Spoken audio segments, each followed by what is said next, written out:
Assalamualaikum warahmatullahi wabarakatuh. Alhamdulillah, alhamdulillahilladzi ahyana ba'da ma amatana wa ilaihin nusur. Alhamdulillah ala ni'matil iman wal islam. Asyhadu an la ilaha illallah wahdahu la syarikalah wa asyhadu anna Muhammadan abduhu wa rasuluh. Allahumma salli ala sayyidina Muhammad wa ala alihi wa sahbihi wa barik wasallim. Wa qala Nabi sallallahu alaihi wasallam, kullu ummati yadkhuluna al-jannah illa man aba. Qila wa may aba ya Rasulullah? Man ata'ani dakhala al-jannah wa man asani faqad aba. Baginda yang mulia Rasulullah sallallahu alaihi wasallam bersabda, semua umatku akan masuk surga kecuali yang enggan, kecuali yang tidak mau. Lalu para sahabat pun bertanya, siapakah ia yang tidak mau masuk surga itu ya Rasulullah? Maka baginda Rasulullah bersabda kembali, siapa yang taat kepadaku, dialah orang yang ingin masuk surga. Dan siapa yang tidak mau taat kepadaku, maka dialah orang yang tidak mau masuk surga. Wa qala Allah Ta'ala fil Qur'anil Karim, fadzakir fa inna dzikra tanfa'ul mu'minin. Berilah peringatan, berilah peringatan, karena sesungguhnya peringatan ini bermanfaat bagi orang yang beriman. Hadirin jemaah subuh yang dimuliakan Allah Subhanahu wa taala, maka kita bersyukur pada kesempatan pagi hari ini Allah Subhanahu wa taala hadirkan kita untuk mendirikan amal yang begitu besar, yaitu salat secara berjamaah di awal waktu di tempat azan dikumandangkan, yaitu masjid. Kemudian kesyukuran berikutnya, setelah itu Allah berikan kita nikmat untuk sama-sama saling mengingatkan. Yang berbicara mengingatkan dirinya sendiri dan juga mudah-mudahan bermanfaat untuk yang mendengar. Hadirin yang dimuliakan Allah Subhanahu wa taala, pada kesempatan subuh hari ini saya ingin mengajak bapak-bapak, ibu-ibu hadirin semua untuk sama-sama sejenak berpikir dan merenungkan betapa perjalanan kehidupan kita begitu singkat. Mari kita lihat orang-orang yang senantiasa taat patuh kepada Allah, mengikuti baginda Rasulullah Muhammad SAW. Para sahabat Nabi, Sayyidina Abu Bakar radhiyallahu anhu, usia beliau 63 tahun. Kemudian Umar bin Khattab 63 tahun. Utsman bin Affan 82 tahun. Ali bin Abi Thalib 63 tahun. Dan para sahabat yang lainnya rata-rata usianya 60 sampai 70 tahun. Berarti kalau kita coba renungkan, sampai sekarang para sahabat sudah berada di alam kubur itu kurang lebih 1400 tahun. Kemudian orang-orang setelahnya, para imam mazhab seperti Imam Abu Hanifah usianya 70 tahun, Imam Malik 85 tahun, Imam Syafi'i 54 tahun, Imam Ahmad bin Hanbal usianya 77 tahun. Dan kurang lebih sampai sekarang berada di alam kubur 1200 tahun lamanya. Kemudian berikutnya orang-orang soleh berikutnya di masa berikutnya, Imam Bukhari usianya 60 tahun, Imam Nawawi 44 tahun, kemudian Imam Suyuti 61 tahun. Maka rata-rata dari masa mereka wafat itu antara 500 tahun sampai 700 tahun sampai dengan sekarang. Umurnya 44 tahun, tapi di dalam barzah, di dalam kubur sampai sekarang sudah 500 tahun. Selain daripada orang-orang yang taat patuh kepada Allah dan Rasul-Nya, ada juga orang yang dilaknat oleh Allah, mendapatkan penderitaan di dalam kubur, siksa kubur, dan juga nerakanya Allah Subhanahu wa taala. Kenapa bisa mengatakan demikian? Alim ulama sudah menyimpulkan bahwa Allah Subhanahu wa taala sudah menetapkannya di dalam Al-Qur'an dengan janji-janjinya dan konsekuensi dari perbuatan buruk itu.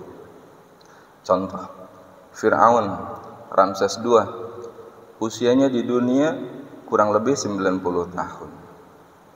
Berarti kalau sampai sekarang dihitung, dia sudah dikubur 3.238 tahun. Kemudian masa berikutnya di zaman para sahabat, di zaman Nabi kita, ada yang namanya Abu Lahab, Abdul Uzza bin Abdul Muttalib. Usianya di dunia hidupnya 60 tahun dan sudah dikubur sampai dengan sekarang 1400 tahun. Dilaknat dalam surah Al-Lahab. Kemudian Abu Jahal, Amr bin Hisam, umurnya 58 tahun. Wafatnya sudah dikubur sampai dengan sekarang 1400 tahun. Di dunia 58 tahun, masa hidup dikubur sampai sekarang 1400 tahun. Musailamah Al-Kadzab umurnya 60 tahun. Sampai sekarang di dalam kubur sudah 1400 tahun.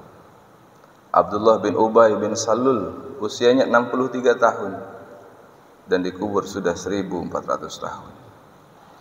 Hadirin yang dimuliakan Allah Subhanahu wa taala. Betapa umur di dalam kubur lebih panjang daripada kehidupan dunia. Namun keberkahan menjadi umat Rasulullah Muhammad SAW, jikalau beriman kepada Allah, sempurna ketaatannya kepada Allah, masa yang panjang di dalam kubur bisa jadi akan begitu singkat dengan kenikmatan dan anugerah yang Allah berikan kepadanya.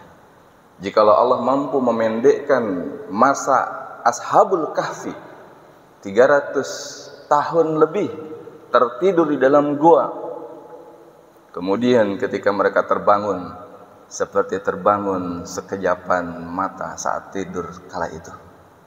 Begitu mudahnya Allah membuat hambanya merasakan demikian. Maka bagi orang yang beriman dan beramal soleh sepanjang hidupnya, memanfaatkan masa kehidupan dunia dengan baik, maka niscaya alam kubur yang begitu panjang dan mengerikan akan menjadi tempat yang begitu singkat dan menenteramkan baginya.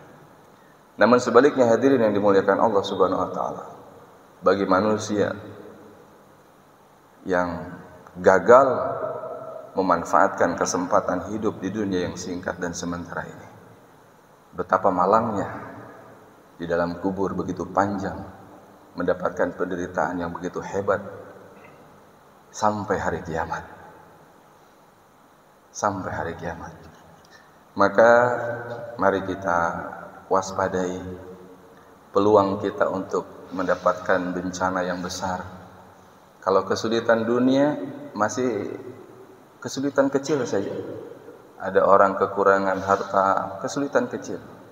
Ada orang mungkin mendapatkan musibah, kecelakaan, musibah kecil, penderitaan kecil. Tapi nanti kalau kita sudah dikubur, ada yang namanya azab kubur. Maka inilah masalah yang besar bagi kita. Maka mari kita renungkan, hadirin, kita waspadai dosa-dosa yang berpotensi menyebabkan kita mendapatkan siksa kubur dan neraka. Mohon izin saya menyampaikan rangkuman dari alim ulama. Mari kita waspadai. Yang pertama, dosanya syirik. Dosa ini begitu besar dan Allah tidak mengampuni dosa ini. Allah ampuni dosa selain dari syirik. Dan kita insya Allah pasti sudah mengetahui apa itu syirik. Menyekutukan Allah, menyembah selain Allah, meyakini ada kekuatan yang bisa memberi manfaat dan madarat selain daripada Allah. Itu syirik. Yang kedua, meninggalkan sholat. Allahu Akbar. Hadirin yang mulia, meninggalkan sholat termasuk perkara dosa besar. Bahkan Nabi sempat menyampaikan, sholat adalah pembatas antara orang yang beriman dan orang yang kafir, orang yang kufur. Berikutnya hadirin, mari kita waspadai, yaitu dosa durhaka kepada orang tua. Durhaka kepada orang tua. Saya yakin kita sudah sama pahami hal ini. Kemudian yang keempat, dosa memakan riba. Allahu Akbar. Bunga bank, pinjaman berbunga, dan lain-lain. Ini pembahasan riba ini ngeri-ngeri sedap. Bahkan sedikit sekali ustadz yang mau bahas ini. Bahkan kajian pun seringkali menghindari pembahasan ini. Mungkin saya usul nanti sekali-kali pengurus kita buat kajian khusus tentang bahayanya riba. Karena ini dosa besar, tapi dianggap tidak dosa. Kenapa? Karena umum dikerjakan. Orang merasa tenang, bermodalkan dengan riba, tumbuh hartanya di harta riba, nauzubillah. Memang pembahasan ini sensitif, tapi ini penting harus kita pahami hadirin. Maka mudah-mudahan nanti ada kajian khusus tentang ini dengan alim ulama yang lebih faqih lagi insyaallah. Ini bahaya hadirin. Satu dosa riba diantaranya seperti berzina 36 kali. Nauzubillah. Berat Pak, berat. Allahu Akbar. Dosa besar berikutnya apa lagi? Zina. Berzina. Kita sudah sama paham apa itu zina. Hari ini sedang tren suami orang pacaran dengan istri orang. Hari ini sedang ramai. Masya Allah, nauzubillah. Dosa apa lagi yang kita waspadai hadirin? Berbohong dengan menyebarkan fitnah, kemudian bersaksi palsu. Nauzubillah. Menggunjing, memfitnah. Kemudian yang kedelapan, memakan harta anak yatim secara zalim, membunuh sesama muslim tanpa hak. Kemudian yang 10, tidak bersuci setelah buang air najis.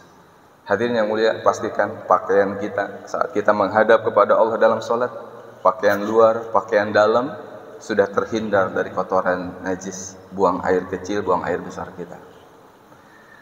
Hadirin yang dimuliakan Allah Subhanahu wa taala, dan banyak lagi keburukan maksiat yang harus kita waspadai. Jangan-jangan kita sudah merasa aman dalam ketaatan, dalam kebaikan amal soleh, namun begitu banyak hal yang terlupakan, kita harus waspadai. Maka hari ini kita sudah masuk bulan Sya'ban. Kita bersyukur kepada Allah. Allah karuniakan 1 bulan Ramadan yang insya Allah kita akan jumpai beberapa hari ke depan. Maka inilah keberkahan sebagai umat Rasulullah. 1 malam di bulan Ramadan ada yang nilainya 1000 bulan. Seperti orang yang ibadah 83 tahun. Kalau malam itu kita berzikir, maka seolah kita sudah berzikir 83 tahun gak henti-hentinya. Kalau malam itu dia mengaji, dia bersedekah, dia berbuat kebaikan, dapat malam Lailatul Qadar itu, maka alim ulama katakan seperti beribadah selama 83 tahun. Maka semoga Allah Subhanahu wa taala izinkan kita sampai di bulan Ramadan. Amin ya rabbal alamin. Maka pada akhirnya hadirin, mari apa yang saya sampaikan hari ini nasihat untuk saya dan juga untuk kita semua. Kita gunakan waktu yang masih tersisa ini, kita isi dengan kebaikan dan kebaikan. Dan kalau ada keburukan, ayo segera tinggalkan, segera kita bertaubat kepada Allah agar kita bisa selamat di kubur dan selamat dari nerakanya Allah Subhanahu wa taala. Barakallahu wa lakum fil Qur'anil azim wa nafa'ani wa iyyakum ma fihi min ayati wa dzikril hakim. Aqulu qawli hadza fastaghfiruhu innahu al-ghafurur rahim. Subhanallah bihamdi, subhanakallahumma bihamdika, asyhadu an la ilaha illa anta, astaghfiruka wa atubu ilaik.